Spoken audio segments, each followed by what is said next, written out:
stuff. Hey, everybody, welcome to the Extender Show. Sorry, Joe, I screwed up. I hit record without telling you about it. You did. But to answer your question, we're going to start with the election because, man, we're like meat to press. The politicians come on this show. I thought you said meat depressed. I'm like, oops. Yeah. Well, meat depressed. I've been meat depressed. Yes. That's been my last, 5 years of my life. Very depressed. But no. Just meat depressed. Oh, meat. Oh, depressed about meat. Yeah. Like, it's like when, would that be the stage like right before you have the meat sweats or like when you're coming off the meat sweats? Is that when that would kick in? I don't know. I feel like it would be when you haven't had meat in a while. I'm just feeling very meat depressed. I think I'm meat depressed now. I shared in the last show. I had a long day at work today. Good day. Just kept me busy. It was kind of mentally drained by the time my day was done. And I go get pizza for my family. And I'm so tired. I got home, dropped the pizza down, fell asleep. Next thing I knew, kids are going to bed. So I haven't eaten supper yet. Now, I brought home Little Caesar's pizza. Little Caesar's pizza is either really good or really bad. I'm a little depressed because I'm hungry. Once we're done here, I'm going to go upstairs and eat a piece before I go to bed. But I'm a little meat depressed because if it's good, I'll be happy. I'm afraid it's going to be bad. So that pepperoni meat on the top of the pizza's waiting for me is I'm a little depressed about, to be honest with you. That makes sense. First time I've heard that in a long time from anybody. It's true. Well, you're not saying insane things. You're just speaking truth. Well, we're a minute in. Buckle up, boys. It's going to get bumpy. Yeah. All right. So what's happening? And I'm sarcastic when I talk about meat depressed. We're not a political show. I think especially Paul and I have made some comments where you know where we're coming from. We're a little depressed about some stuff happening, but we're going to talk about the election a little bit. But I want to keep it fun. It's been a weird election. It's been strange, but let's try and have fun with it for a little bit. How was did you guys vote yesterday? Did you have fun at the polls? I guess I don't think I've ever had fun at the polling place. It's just, I mean, they don't usually bring in the best entertainment lineup to. Yes, I know. Why is that? There should be a better entertainment lineup. And you know what? Our church is a polling place, so I vote there. You know what I miss is when your polling place is a school and the PTA or whoever is always doing a bake sale. Yes. What happened to the food? Do you have no food at yours? What's that? They used to have food at my polling place. There's none now. I guess since it's at my church, I guess I could be the one. I think it's up to you to provide it. Oh, okay. So Paul, so you host voting at your location. Like, this is your party, man. I don't know why you're complaining. Why doesn't anybody bring any food to my party? I'm selling the food instead of buying the food and eating it. Oh, yeah, that's true.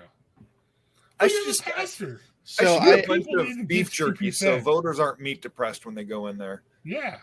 So I moved about 3 or 4 years ago in the same town. So I think I still vote in the same districts. I don't think I've changed much of that, but my polling location changed.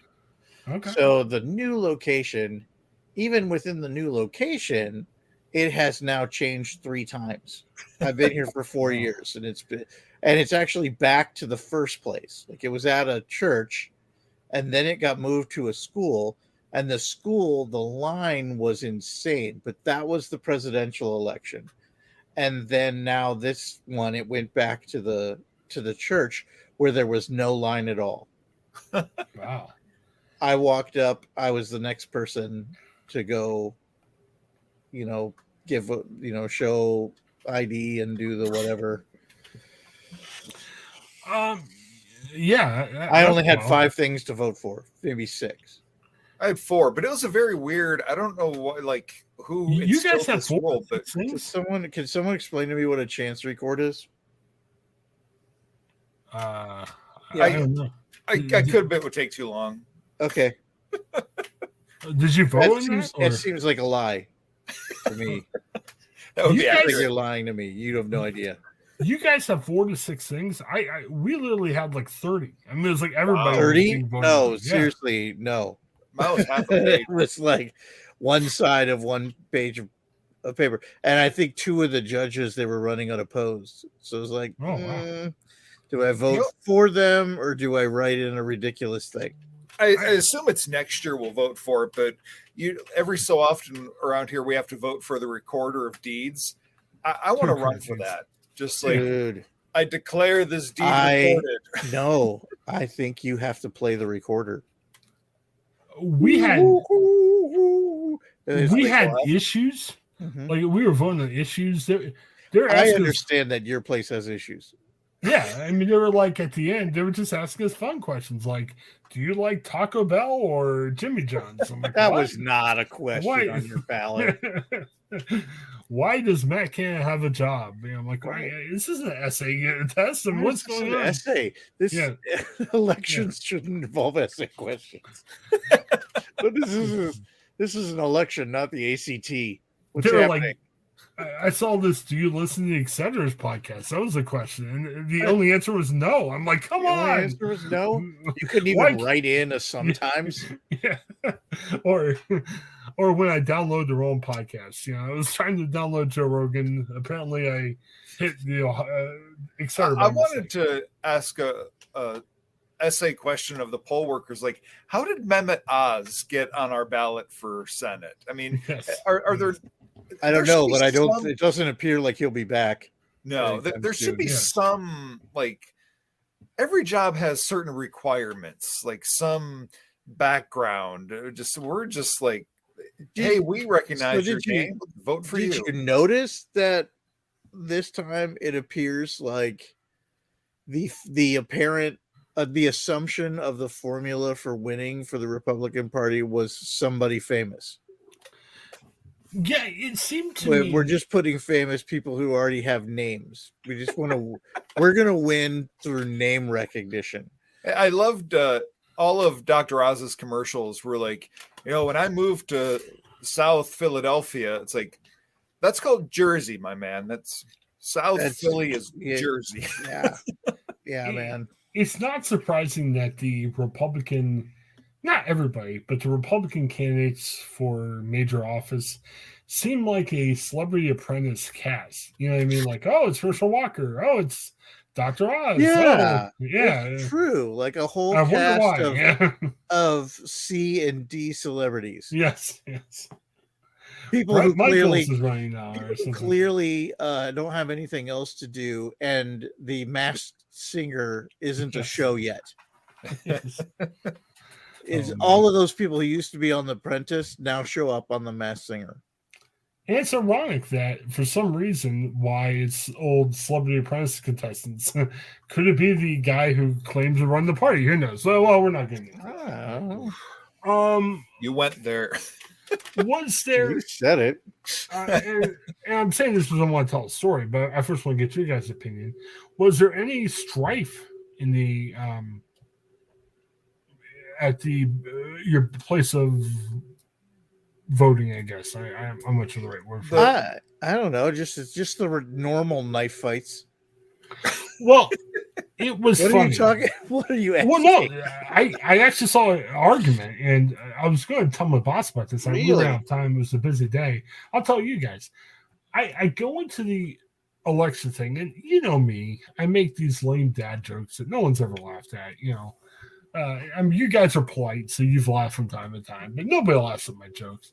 So I'm making these dad jokes when I go in the ballot box. Hey, how many times can I vote today? Ho, ho, ho. Just a bunch of lame, dumb jokes like that. I go in there, and there's this table. It was a nearby church, not the church I attend. It said provisional ballots on there. So I'm guessing if I want to cast a provisional ballot, I go to that table. I'm not sure if you're election workers or guys who watch the election. I guess that's the thing now. Like, we're a third world country when we have ballot watchers. Like, I'm not sure if it were or not. But they start arguing with each other about what is a provisional ballot, where does it count and everything. And I'm just staring at them. I'm like, are they election watchers? Like the MAGA party has a lot of people that will watch the election for you. And I'm like, what the heck? And one guy looked like he could have been a MAGA party member. Who knows? But it was just they were arguing. I'm like, I almost stopped him and said, chill. Who cares? Like, and then I joked. I actually posted this on Twitter last night.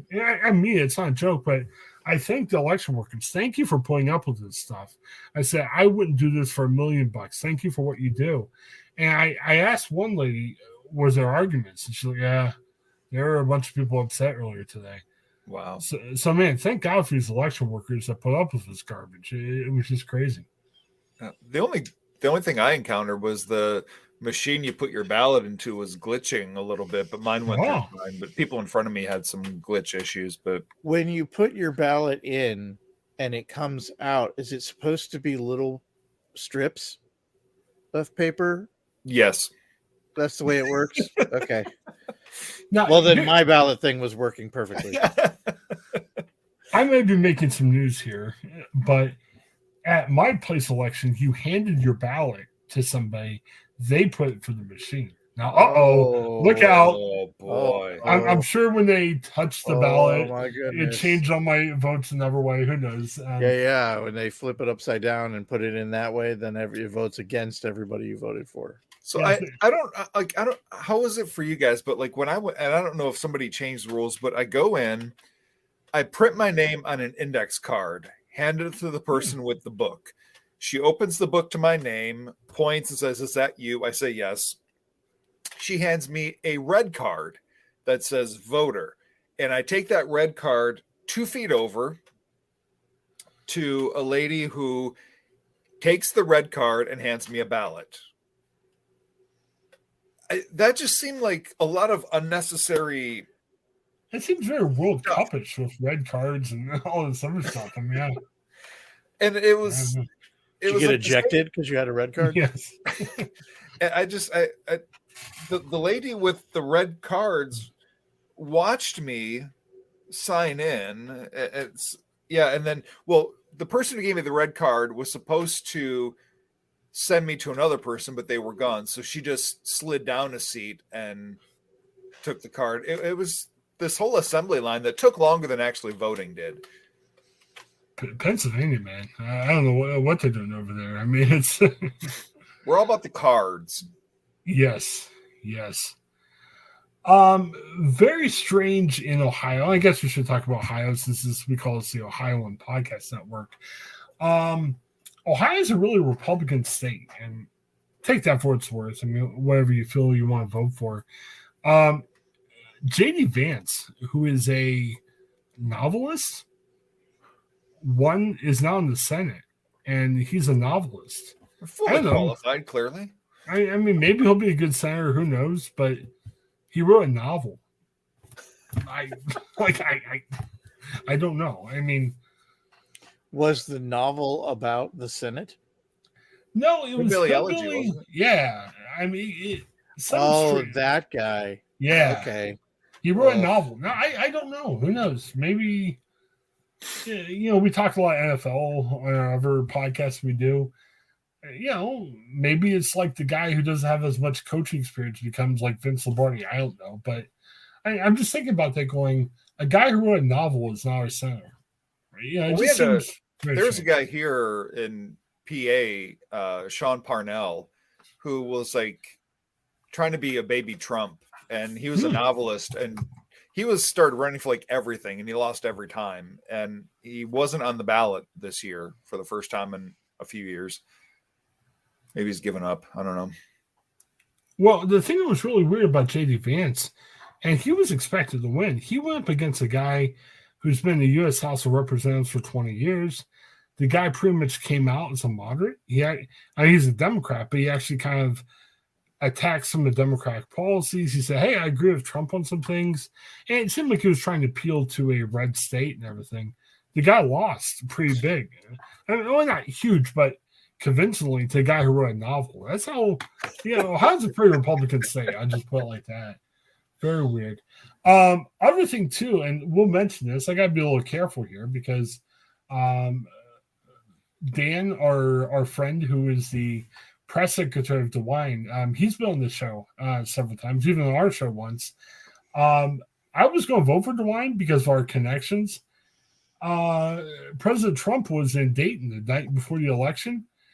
Mike DeWine showed up and talked. It was very strange because our governor is a Republican. He really hasn't had a good relationship with Trump over the years.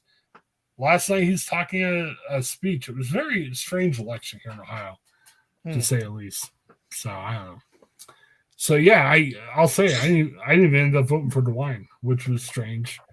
But I just, I'm not a Trump guy, and I said, hey, I'm not really going to support someone that supports him. So I got to be true to my word. So vote for the other person. It kind of feels like the hitch your wagon to Trump didn't pay off yesterday like they hoped. In Ohio, it did. Other areas, it didn't do as much. The Republicans may get control of the House, but it was supposed to be this overriding control. It really isn't.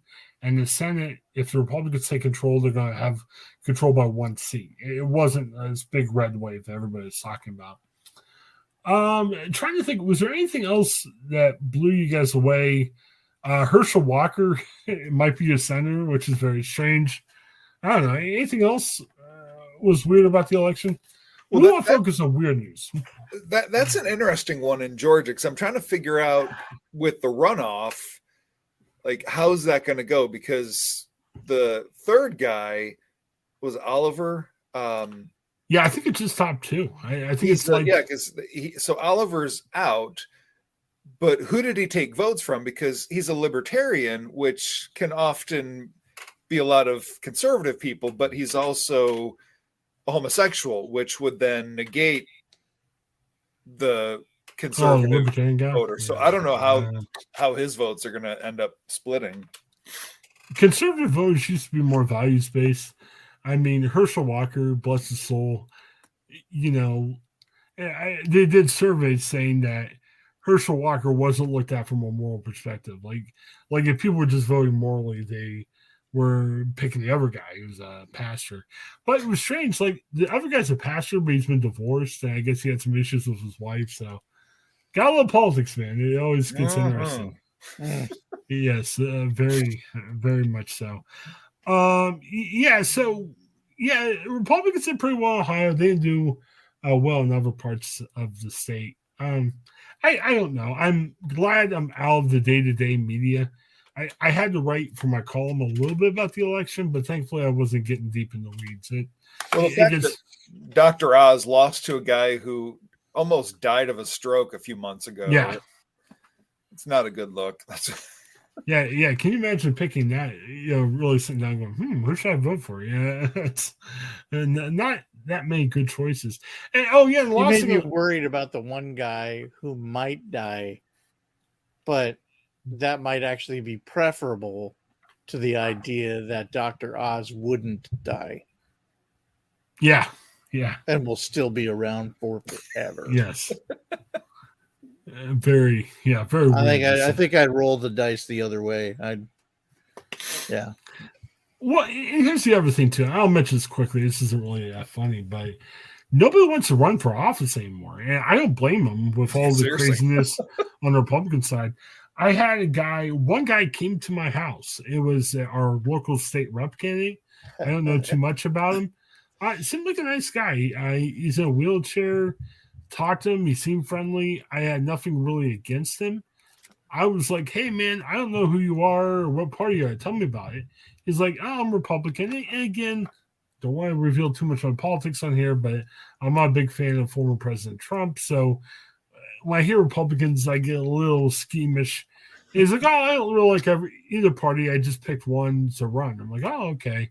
And the funny thing about it was I'm like, so what was the primary like? Who did you run against? Everything else. He's like, I was the only one. Wow. And so he was your Republican nominee because he ran against himself. I'm like, well, tell me about your opponent. Oh, they were the only one. Apparently, whoever was our state rep here, which I don't know, was turned out. But it was one against one running for state rep. And not that state rep is the Senate of the U.S. or anything. But, man, what does that say?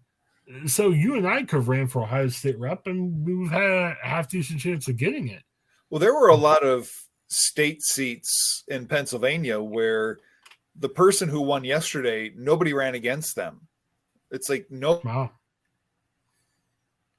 And nobody from the other party is like, I'll give it a shot. Yeah, and it's a full-time job. I mean, you're not going to retire on state house money, but yeah, if you're looking for work, it's better than nothing.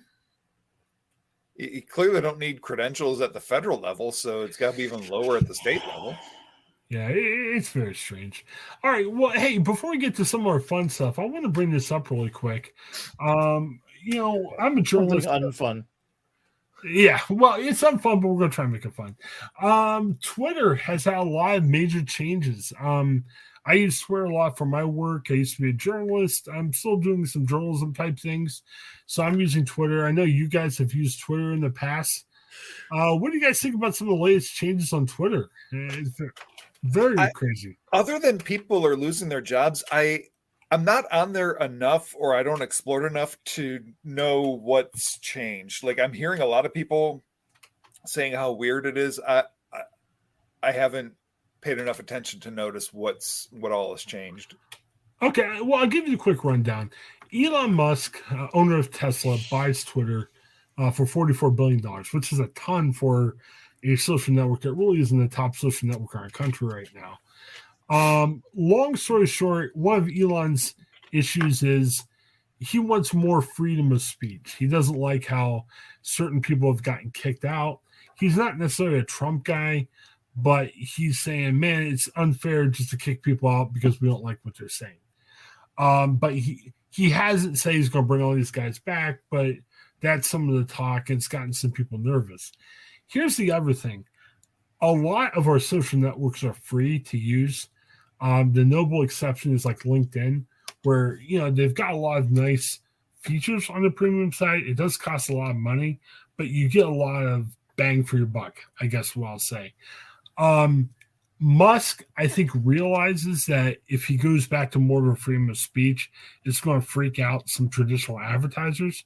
So he wants to recoup those costs by saying, hey, let's subscribe to Twitter and we'll see some of that money back. Twitter already has a subscription service called Twitter Blue, where right now the big thing is you get at your tweets, which I don't think is that big of a deal. What Musk is saying is right now Twitter has verified users. I'm lucky enough to be a verified user based on my time with USA Today Network. You just get a blue check mark by your name. The nice thing about it is if I'm doing a search for Pittsburgh Steelers news, I'm more likely to believe someone has a blue check mark than maybe someone who doesn't. But here's the problem. In the past, you got your blue check mark because you're a member of the media or you're a politician or somebody that's trusted. Now they're going to a spot where, hey, if you pay $8, hey, as long as you're Joe Frost or you're Paul Yanchek, you're good. I mean, there's no more checks or anything else. Where it's gotten scary is right now, somebody bought a blue check mark because they wanted to pretend they were an NFL guy. They used Adam Schefter's name. So they broke news that Josh McDaniels got fired tonight as a Raiders head coach. That didn't happen. It was just made up news. And it wasn't fake news from the mainstream media. It was somebody on there saying, what happens if I just say Josh McDaniels got fired as a Raiders head coach? Look at me. So people are getting freaked out now because Twitter's become this virtual hellscape where you just say whatever, And it's ironic. Virtual hellscape. Well, it's funny because Elon Musk actually used that term saying, I won't make it a hellscape. Well, it's become a hellscape. Over the weekend, get this is weird. There were some celebrities that were trying to prove to Elon Musk the point saying, hey, you can verify anybody.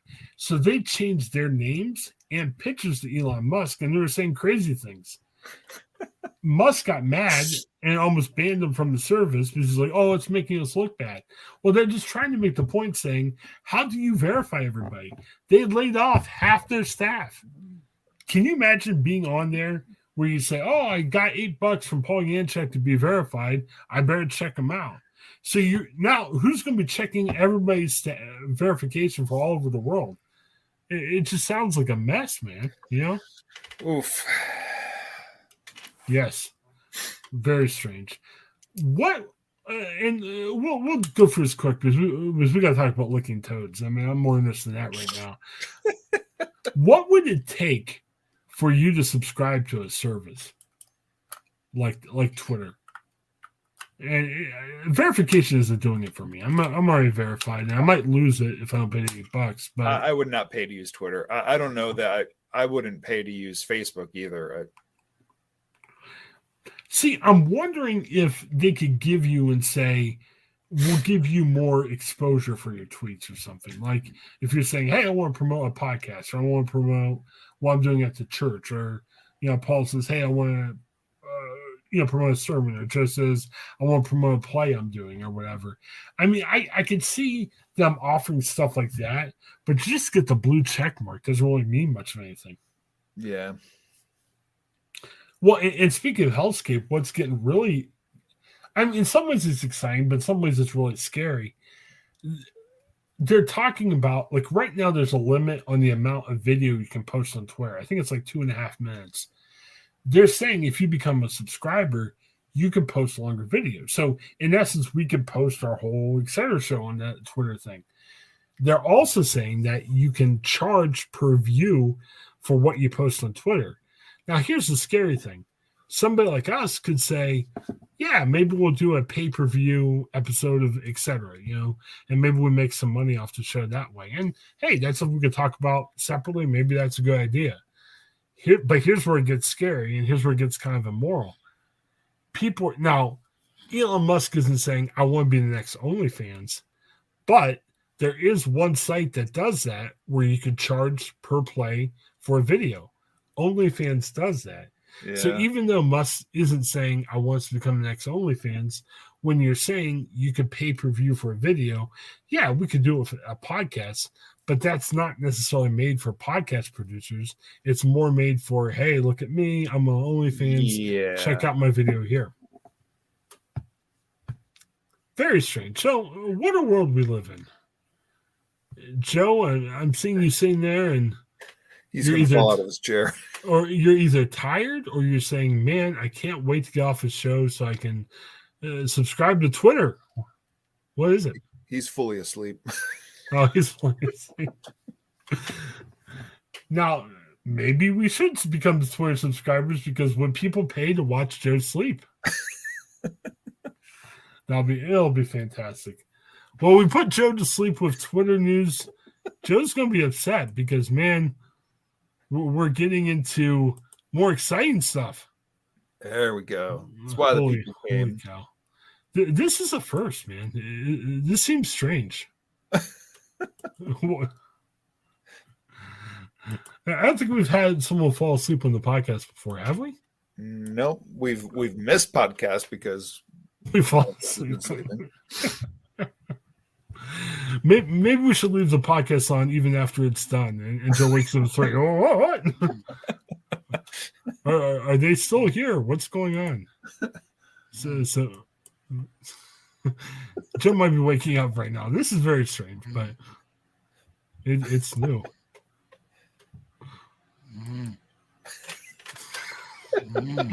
All right, this is the first. Maybe we should talk more louder. I don't know. All right, I'm muting Joe's mic because I feel bad for him. So, sorry. Oh man, I was excited about tonight. I wasn't sure if we would create a first, but man, we've created a first. Joe is asleep. That's why we're only doing audio only. But it's impressive that he hasn't fallen out of his chair, to be honest. Yes. Well, I thought he was joking because I heard some snorts, but no, Joe is snoring. It's kind of tough. All right. Well, hey, while we watch Joe, this is good. At least we could watch Joe, make sure he's okay. We know he's alive. That's good. Hey, we've gotten into poop talk. We've gotten the cheating scandals. I got a cheating scandal for you, and I couldn't tell you that much about fishing in the past. So I mean, we talked about it, but here's something I'm more involved in, and I love to do: cornhole. I've gotten into watching more cornhole. We had Trey from ESPN on our show once. to talk about cornhole. So I mean, we have friends of show that's come on. Oh, Drew Brown, I believe he's a professional cornhole player. He's been on the network before, but there's been scandals of cheating. Paul, I don't know if you've seen this. Apparently, there's some smaller bags that they're using, and it's leading into some controversy. Oh boy, can't even trust the cornhole world anymore. What's happening? I'm looking at this Fox News story. We made fun of the New York Post for writing some weird things. The subhead for the story, it's being touted as one of the greatest controversies in the history of the sport of cornhole. I don't know. That didn't take much, I don't think. It's not like there's these famous scandals. That's like saying they're one of the greatest guests in the history of the Etc. Show. Well, we've had some guests, but it probably wouldn't take much to have the greatest guests in the history of the Etc. Show. I mean, come on. Or maybe there's a seedy underbelly to the cornhole world that we just don't know about. I don't know. I hate to say that. I mean, we got friends of show that's in the sport of cornhole. I don't know. I love watching Joe sleep. It's very strange. Mark, unmute him, mute us, and just make this an ASMR episode. We'll probably get tons of views with that. I mean, maybe that's what we should do now. We should just do away with our talk of whatever we talk about and just we can record us sleeping during the night or something. It's scary. People will probably enjoy that, which is very, I don't know. Maybe we should whisper so we don't wake him up. Yeah. Or maybe we should talk loudly because he might be embarrassed when he wakes up and realizes what's going on. So this cornhole thing, allegedly, and let me check to make sure, they're claiming that the number one ranked doubles team used illegal bags. Apparently, they're saying the bags are too thin. If the bags are thin, they go into the hole a little bit easier. I kind of look at it as if you use smaller bags, they get in the hole. Trey Ryder. Yeah, that's our friend from Cornhole. I love Trey Ryder. Paul, you got to watch Cornhole once. Trey Ryder's like the Dick Vitale of cornhole. He gets really excited about it. It's funny. He's the spokesman of cornhole, so he's like their PR guy, but he's their number 2 guy on all of the broadcasts. So you'll see cornhole on ESPN, you'll see cornhole on sometimes even CBS, and Trey Ryder is your broadcaster for that too, which is kind of wild. Okay. It's a little bit fun. He was quoting the story saying, it's possible. I'm pretty confident that wasn't intentional, though. So, they're calling it Baggate. I think Fox News is going a little bit crazy on how crazy of a scandal this is here in the story. One commenter says, now the dirty underbelly of cornhole is being exposed. Okay, they just use a weird bag. It's not the dirty underbelly. Well, now, based on your prior stances, you would advocate for this so long as they can get away with it. Yeah, and I'm looking at it too. I feel like I need to defend my guys here at Cornhole. I mean, come on. Trey Ryder's not the Richard Nixon of Cornhole. I mean, come on. It makes it more interesting. I mean, all of our cornhole bags are probably different sizes. Like I have a cornhole set. It's not, professional, so it's probably different size. I mean, come on. What would make cornhole more interesting? You can't do a cricket bat because that would be too easy, but a pool noodle. The other team should have a pool noodle and try to hit your bag as it's flying in the air. Yeah, I mean, that's possible.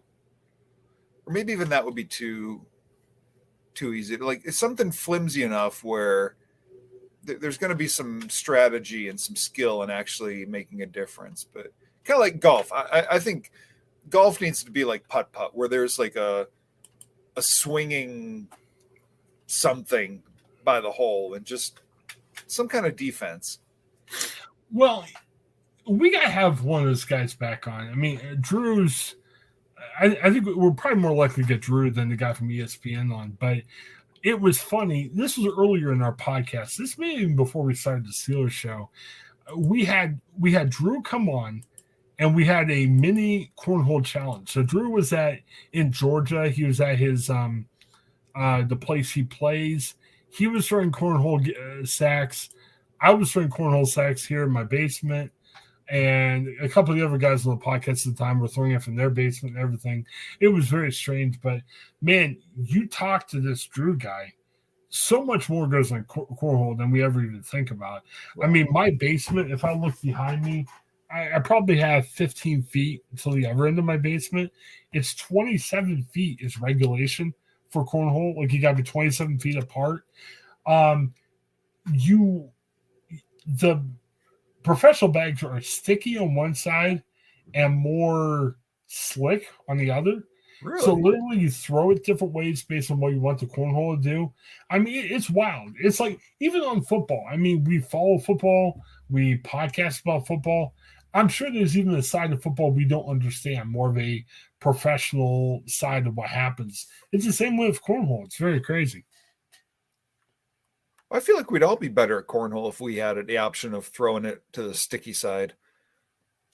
Yeah. I don't know how sticky it is. Like, I don't know if you're getting stuff on your hand from throwing it or something. There's some kind of friction involved. Yes, very much so. But they're saying they need to set rules. So when they look at this as a cheating gate, I think they just never really set rules for what the cornhole should do or not. So maybe we finally get rules for our cornhole games. I don't know. Oh boy. Yeah, nothing like really off to the races. Yes. So I don't know. I get more weirded out when we look at fishing stories where we're carving up fish and putting other fish in the fish and putting like lead weights into the fish. We're not seeing anything like this. This seems very tame compared to the fishing thing. So here's what I don't understand is cornhole's not the most complicated game, but it takes some explaining, how the point system works and that. People have no problem understanding the scoring system, but whenever I'm at when I was coaching kids soccer and at that level, parents who maybe don't know a lot about soccer, nobody can understand offsides in soccer, which to me is very straightforward, but everyone acts like it's this explaining offsides in soccer is like explaining astrophysics or something. It's like, it's not, but yet cornhole scoring that makes total sense. It's kind of a cancellation scoring. I will say I used to watch a lot of cornhole because when the pandemic hit, there's no live sports. I mean, we were literally every sports network was becoming like ESPN Classic. You're watching these old sports. So cornhole was the first sport to come back to have some type of live, because cornhole you didn't have to interact physically with people like you would in football or other things. The thing I don't like about cornhole scoring is if you get to 21, it sometimes can take forever, because when there's a cancellation scoring, sometimes you have to score points as easily. I love the TV rules because they say you only have 10 rounds. So if you get to 21, great. If you don't, that's it. But sometimes cornhole can get boring if the game goes for 5 hours. So, speaking of long, I would very much like to eventually in my life figure out cricket. I've tried watching some games. I've tried comprehending the rules. That's one of the sports that at some point in my life, I'd like to be able to say, I get it. Yeah, I do too. I think the only challenge I have, I'll be on. I'll say, I think I can say this online. My previous job, I had flexibility built in where I could have a show on or I could have a game on and watch the game and kind of keep an eye on the game. It was part of what we did in that job. I don't have that flexibility now. I mean, I'll turn on stuff on the background, but I'll be honest, half the time I'm not even hearing it, so I can't follow it. Because of that, my time is more limited, even watching shows I could really say I like. So, I want to know more about cricket. I just don't have time right now. It's crazy. You don't have 5 days to give up to watch one game. Yeah. No, In my previous job, I could turn on a cricket match and just look at it on occasion. I'll be happy. Here, I wish I had more of the time to do that. It's rough. I get it. Well, hey, let's. As Joe still is falling asleep, he's got curses. He was awake. There's no falling. He is fully fallen.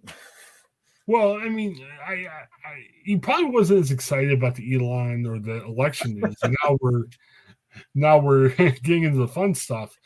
How do I say this without being really weird? I'm a licking type of guy. Now, we laughed about Licking County and we made fun of their name and everything. But did you say you are or aren't a licking guy? I'm not a licking guy. And okay.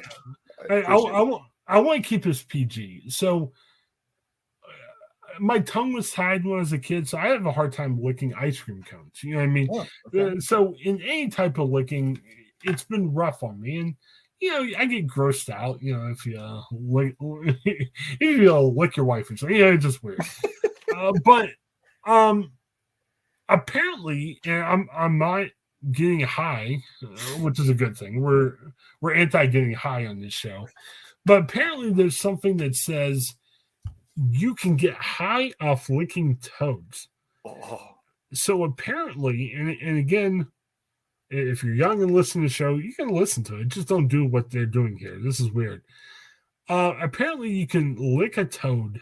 There's a gland-secreted psychedelic substance called... I think I have heard that. Yeah, 5-MeO-DMT. Say that 10 times fast. And I guess they spoofed it on Family Guy once. I'm not a big Family Guy guy. But what they're doing, and I might even be able to use this for work, which is good. There was a recent viral Facebook post from the National Park Service saying, hey, don't do this. Because I guess if you want to get high, you can lick a toad. You can get this psychedelic substance. It'll get you high. I'm sure you can get all kinds of diseases too. Oh no, it can't be worth it. Well, the Park Service is saying it can make you sick if you handle the frog or get the poison in your mouth. So apparently there's a poison that goes with this too. I don't know. I just, and again, licking. It could be worse than the saltwater cleanse. Well, here's another thing too. Even things that are appealing to me, I have a rough time on my. Okay. Again, I'm trying to be careful here because no matter what I say, it's going to sound horrible. Ice cream cone. Ice cream's a nice thing. That's appealing. I have a hard time licking that. I'm looking at this picture on the link I sent you guys. Hey, frogs aren't bad, but look at this picture of a frog. I couldn't imagine licking a picture of these frogs or licking the toad themselves. No. I mean, they don't scare me, but I don't want to lick them either. Exactly. It's not about a fear factor. It's just about that's just disgusting. Yeah, so I don't know, and I'm sure if we had somebody on the show that was very into getting high and everything, they might say, well, hey, the advantage is wonderful. I mean, you lick the toad, you feel great, but I mean, who's going to speak up for the toads? Could you imagine just sitting there, mind your own business, and people just walk up, grab you, and lick you? Yeah, and what's the health issue for the toad? I mean, yeah, licking on a toad probably isn't the healthiest thing for you to do, but what's that going to do to the toad? Is the toad stay alive after that? Yeah, does anybody care? Yes. More power to the toads, I guess. Bet your Rick Black cares. Yes. He'll speak up for the toads. You would think Rick Black would come on the show by now, but... he's busy. I'll tell you, he's busy. Yes. You're following Rick Black. I gotta go I gotta look and make sure he won yesterday. Oh yeah, was he running? I think. Yeah, because I think when we okay, for those of you that didn't listen to that particular thing, which is probably everybody, of the two of you are listening right now, you probably didn't listen to that one. Rick Black was involved in a political debate where his opponent was saying, hey, we should shoot the feral cats in Licking County, and praise the Lord, Rick Black spoke out against it. He wasn't into shooting feral cats. So Rick Black, we talked about his creepy Sopranos tracksuit that he wore while stroking his cat in his living room chair, which we thought was very hysterical. So, yeah, that's all we're talking about Rick Black. He didn't just win, he slayed the election. 68% to 31%. Oh, okay. So Rick Black, it. And he was what, Licking County Commissioner, I think? Yes, sir. Well, hey, Paul, help us out, man. I tried to reach out to our woman we spoke about last week. That didn't work. Maybe you could reach out to Rick Black. I'll tell you, I'm starting the Rick Black fan club. I mean, you're connected with me. You can probably send him a message. Send him a message saying we like to have fun, talk to you, congratulate you on your big Licking County Commissioner win. I mean, it'll be great. I mean, wouldn't you love to hear his vision for the future of Licking County? Yes. It'd be very interesting. But now he's set for 4 more years now. Yes, he is. His 3rd term for the good people of Licking County. Hey, we are rolling. We're cooking with gas. We're rolling here. So let's get for the last 2 topics. And I got a weird one I want to throw at you too. Interesting. I'm getting more into documentaries. There's a couple shows I like right now on TV, but documentaries are getting fun. Netflix has a new one coming on. It's kind of interesting. Pepsi, Where's My Jet? I think I remember this contest. There was a 96 Pepsi TV commercial. I think they had a loyalty program on at the time where if you drink Pepsi, you earn points. You can get some stuff. Pepsi was joking pretty clearly on a TV ad saying, hey, if you get 7 million of these points, we'll give you a fighter jet. Well, you know how it is. I've drinking my fair share of Pepsi over the years. I'm sorry. Somebody collected 7 million points. I believe it was a college kid at the time. I think. Let's see if I find his name. You do know that Coke exists, right? Yeah. Well, I'm a Pepsi guy. Oh. John Leonard. It didn't say how old he was at the time. Probably a college kid. You know, this is something that college kids would do.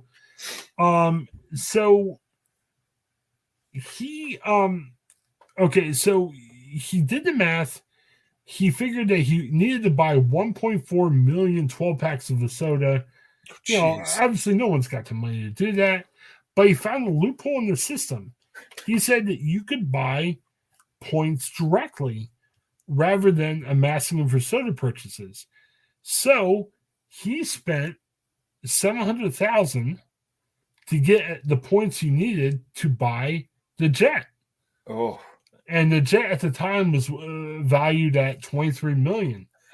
So he took him to court. And this was this Netflix documentary is about. Pepsi says, hey, the ad's clearly a joke. It's not a big deal. But, you know, I guess him and a friend that sued said, look, you didn't say that. And, you know, so they took him to court. I don't know what happened. Apparently, Netflix is saying, hey, we'll tell you what happened in the documentary. But it'd be kind of interesting. And I'm sure if they won the case, I don't think that, you know, Pepsi's buying him a jet. They're probably going to get paid off. But I'm interested. It looks pretty interesting. Stupid Pepsi. Yeah, dumb Pepsi. Why don't you buy $700,000 worth of points? That's kind of strange. To say the least. Yeah, the other thing that was kind of interesting, and we'll mention this briefly, not a super big deal. Powerball had $2 billion in their prize pool. Somebody won it. They bought the ticket in California, and there was a notable person that sold the ticket. I don't know if you remember Damata Pecco. He was a Bengals defensive tackle for a while with the Bengals. He played from 06 to 16. He also played for the Broncos, Ravens, and Arizona Cardinals. His father-in-law was the clerk at the store that sold the ticket. So the father-in-law sold the ticket. Father-in-law is getting $1 million for selling the winning ticket. Nice. That's kind of wild. Yeah, good for him. I mean, I'm sure his son couldn't have given him more than that Yes. without taxes, but that this whole the lottery this year, it just because I always hear people say, well, somebody's got to win. And clearly what we're seeing is no.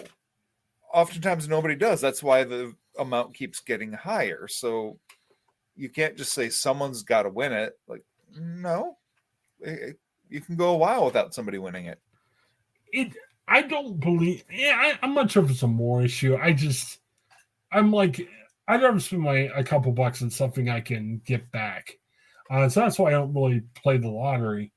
It's interesting that I always kind of sit there and dream. Hey, if I play the lottery, what happens if I win $2 billion? You think about it, man. As a church person that believes in tithing, man, if I win $2 billion, the 10% tithe is $200 million. That's not shabby. Yeah. Can you even if I go to a larger church, man, dropping 200 million would be crazy. I mean, I really think, I know it's going to make me look like a hero or something. I really don't think I would put my name to it.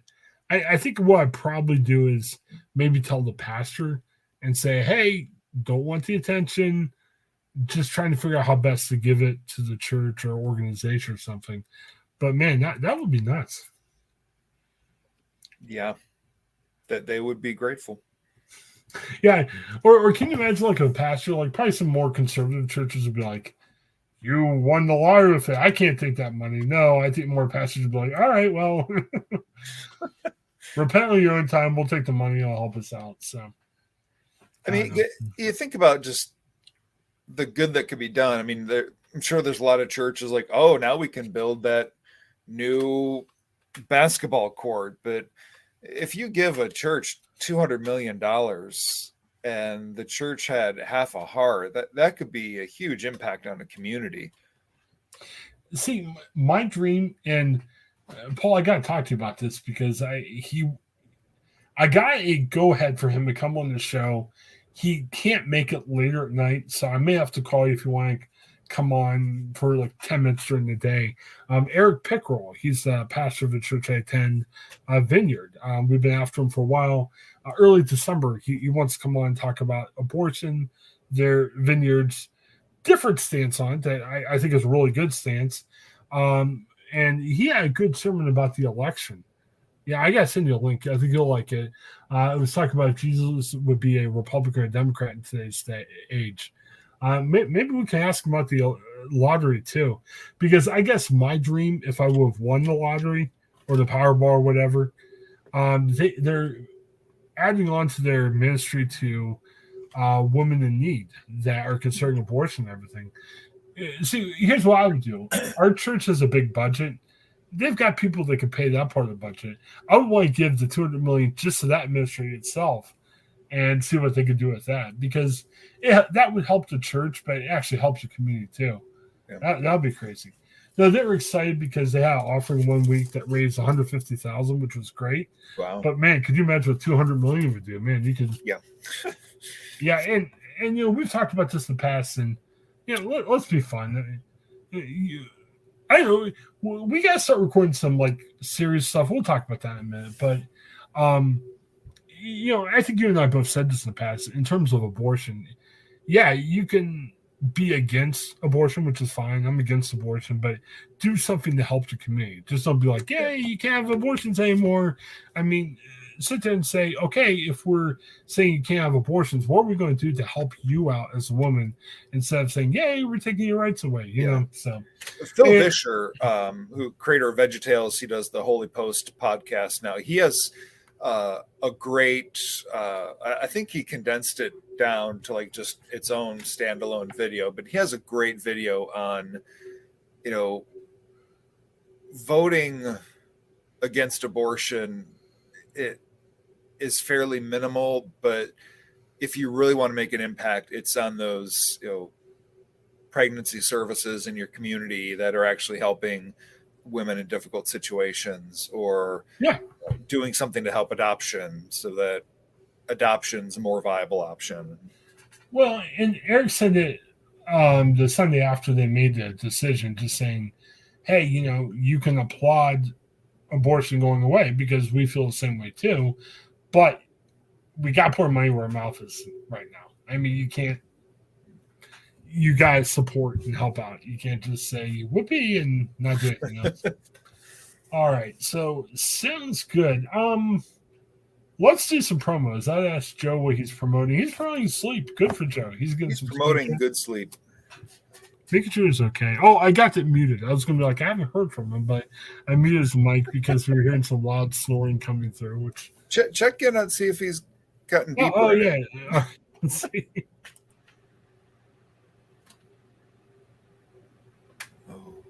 Joe's past the snoring. He's into sound sleep, so I was going to yell Joe, but that'd be scary. It might make him fall out of his chair. It's very impressive the angle he is that he hasn't fallen out of his chair.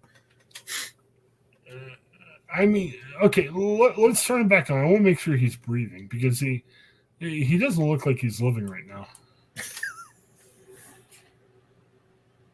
His chest is rising and falling. Okay, that's good. That's good.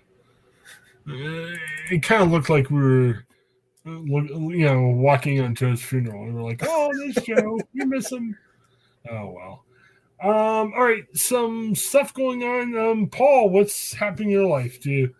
A band concert or reviewing things? Yeah, actually, we had my big band, we had a private performance had to get canceled, but the same day, same time, we now have a public show. So if you're in Western Pennsylvania, anywhere near Beaver County, Beaver Valley Mall, Saturday, December the 3rd at 2:00, we'll be playing at the mall. Won't be hard to find us. There's not much in that mall, so it should be really easy to find us. So Saturday, December 3rd, Beaver Valley Mall, Hopewell Community Big Band. How much would it cost to give a private performance for your band? I think they were going to pay the band $400 to play. Wow. But since there's 20 of us in the band, that what pretty much happens is there's some in the band who are part of the musicians union. So all the money we get from our performances, they either reimburse the union dues, and what's left we have, usually around Christmas, we'll have just a Christmas party. Okay. Christmas dinner together. That's got to be a new flex. Maybe we could do that sometime. I mean, we don't have the money. I wrote when I was with Gannett, I wrote about the Hall of Fame parties. They have Hall of Fame parties in Canton for some of the Hall of Famers. And I think the Raiders spent over $1 million. Who was Diana Ross, who was a huge name in pop music. They spent $1 million to bring her in for a private party. Wow. Now, okay, at least it's a Raiders. Diana Ross knows who it is, but that's got to be a flex. If it's your private party, if you're notable, or if you're just trying to do something for your family, to have a band come in, even if it's a Hopewell community band, you're not Diana Ross, but still.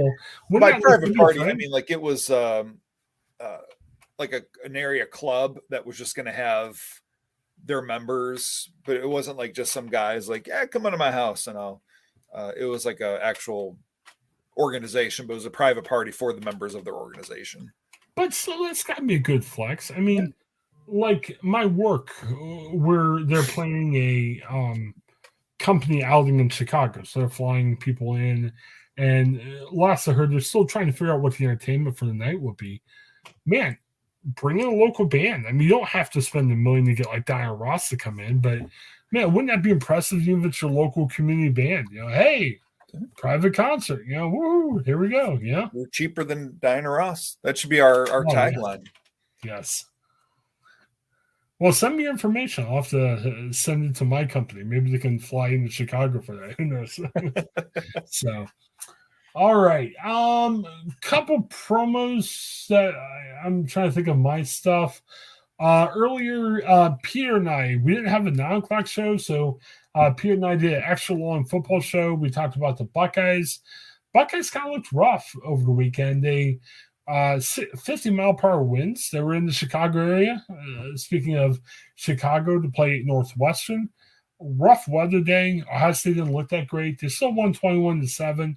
But we talked about, is this a rough sign till the end of the year? Because Ohio State's got some tough games coming up. Yeah. We also talked about the NFL. AFC North, Steelers and Browns were on bye. But we talked about their upcoming games. We talked about the Ravens. Man, Ravens are looking pretty good as of late. Ravens have got a bye. You don't want to go on a bye when you're on a hot streak. But we talked about the Ravens' good play as of late. And the Bengals were looking rough. They lost to the Browns, but they look pretty good. They beat up on the Panthers. I think the P.J. Walker era in Carolina is done. They put Baker Mayfield back in the game. Mayfield scored a couple touchdowns for the Panthers in mop-up time. So we talked about that. Hey, let me endorse PR Daily. I know I used to write for the Columbus Dispatch. Got a new gig with PR Daily. Check it out. And you might say, why? I'm not into PR. I write a daily scoop column. It kind of talks about current events. I apply it for public relations, and it's kind of fun. Today, I talked about the new Adidas CEO. Paul, not sure if you know, Adidas is having a lot of trouble right now. They just dropped Kanye West over his anti-Semitic comments. I don't think anyone's doubting that. But, Adidas is, they lost a lot of money off it, and they got a lot of questions about what took them so long to drop Kanye, and there's some questions about even Adidas' past they have to answer. Lots of Twitter talk. Again, Twitter's a hellscape, man. Lots of PR issues going on over there. We talked about Brewdog, their World Cup protests. I don't think we've talked about that here, have we? No. Yeah, let me mention, because you're kind of a soccer guy. Qatar, the World Cup is starting there. Oh, wow, a week and a half. It's coming up closer than we think. Hey, exciting. World Cup's always fun, but people are like, man, it's in Qatar. There's a lot of, social issues there, a lot of human rights violations and stuff. So Brewdog is saying, hey, we're the anti-sponsor for this. We don't stand for what Qatar stands for and everything. But Brewdog has a lot of bars. They're based in Columbus, but they have a lot of bars in England. Well, they're like, well, we're going to protest, but we're still going to show the games in our bars. Very interesting. So, hi, Joe. So Brewdogs, it's been very interesting. So lots of fun stuff on PR Daily. So go to PR Daily, look at my name, look at Daily Scoop. Give me some clicks. I could use them. It'll be fun. Yeah, good luck getting the people of England to boycott the World Cup. Yes. Well, what we wrote about was it was kind of a public relations disaster because you're speaking on both sides of your mouth. I don't think anybody involved in the World Cup is going to say, yay, Qatar, they're great with all the crazy stuff they do. But it sounds weird to say, oh, this is so bad, we're protesting. Oh, but we'll show all the games, come get drunk there. It just doesn't. You got to say one thing or other, for Brewdog. So. I mean, I think when, what was it? The Olympics were were they in China? Where was or North Korea, wherever the Olympics were? I think networks did a good job of saying, here's the problems with where we're at, but here's right. Well, and that's a challenge. And I think you're going to see that from some networks even cover the World Cup. But the challenge is you've got to be you got to do better than Brewdog did. I'll just say it like that. Yeah. So, Joe, anything you got coming up that we should talk about? Oh, whoa, wait. Hi, Joe. Anything you want to promote coming up in your life? No. No. Okay. Joe, you said life. No. Can I share this, Joe? You gave us a laugh. I didn't realize that you fell asleep, which is fine. I've fallen asleep earlier tonight. You had some story that I couldn't figure out where it was coming from. And so we muted you, so you weren't storing for the whole podcast. It was good. Awesome. Joe, you never sounded better. It was the greatest podcast you did. You were talking in your sleep, man. No, you were Best podcast ever. So All right. All right. Anything else that we need to bring up before you take off for the night? No. All right. Well, hey, for myself, I almost fell asleep there too. For myself, Paul and Joe, have a great night, everybody. Thanks for checking the Center. Please share us with your friends. Have a good one. Hi, I'm Jennifer Mooney. Welcome to what is our new Hope Interrupted podcast based on the work from our book, Hope Interrupted, that I co-authored with my good friend Byron McCauley. Hey, Jennifer, I'm looking forward to this podcast as much as I was looking forward to writing this book with you. We hope to interview some high impact folks as well as have a little fun. We're going to cover stories of hope. To learn more about our podcast and our book, please visit www.hopeinterrupted.com.